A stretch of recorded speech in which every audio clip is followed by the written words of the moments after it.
En France, vous pouvez travailler étant demandeur d'asile si vous remplissez ces 5 conditions. Première condition, il faut être demandeur d'asile pendant au moins 6 mois au plus.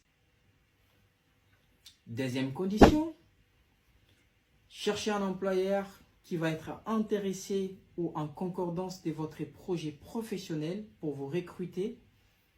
Vous pouvez trouver ces employeurs dans des sites de recrutement, par exemple Hello Work, même se présenter dans des boîtes d'intérim selon le métier. Troisième condition, après avoir tout convenu avec l'employeur sur la question du contrat dont les salaires et les heures de travail, l'employeur va demander l'autorisation de travail auprès de la TRIT, l'ancien direct. La TRIT, ça veut dire Direction régionale de l'économie de l'emploi, du travail et des solidarités. Depuis le 6 avril 2021, la demande d'autorisation de travail s'effectue en ligne sur les sites du ministère de l'Intérieur que j'ai noté pour vous. Administration-6, étranger avec S-6, en-6, France-6, intérieur.gouv.fr.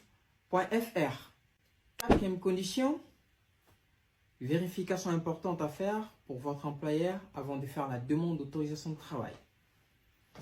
Il doit vérifier au préalable si votre projet de recrutement relève de liste de métiers en tension. Si c'est le cas, l'employeur pouvait effectuer la demande sans aucun problème. En bio, je vous ai mis les sites internet pour vérifier la liste de métiers en tension.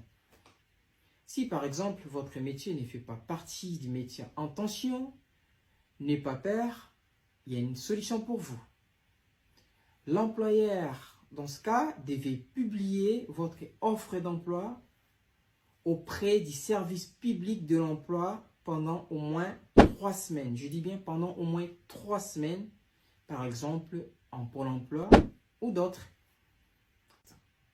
En cas d'offre infructueuse, ou si l'employeur n'arrive pas à trouver quelqu'un qui a un titre de séjour en français, dans ce cas, l'employeur pourrait lancer la demande d'autorisation de travail avec la preuve des clôtures d'offres qui n'a trouvé personne pour pouvoir les postes. La 5e condition et la dernière, c'est comment faire la demande d'autorisation de travail.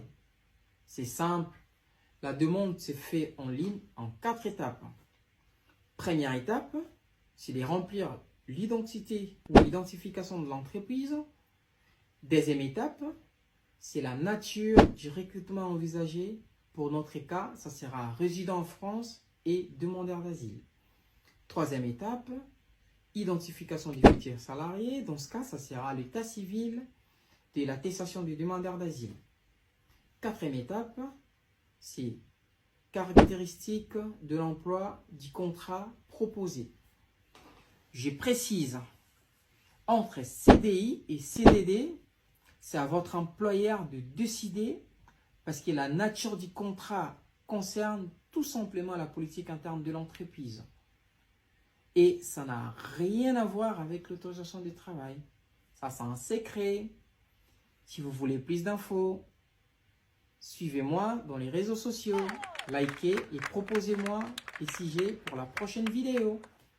Bonne chance pour l'autorisation de travail. Au revoir.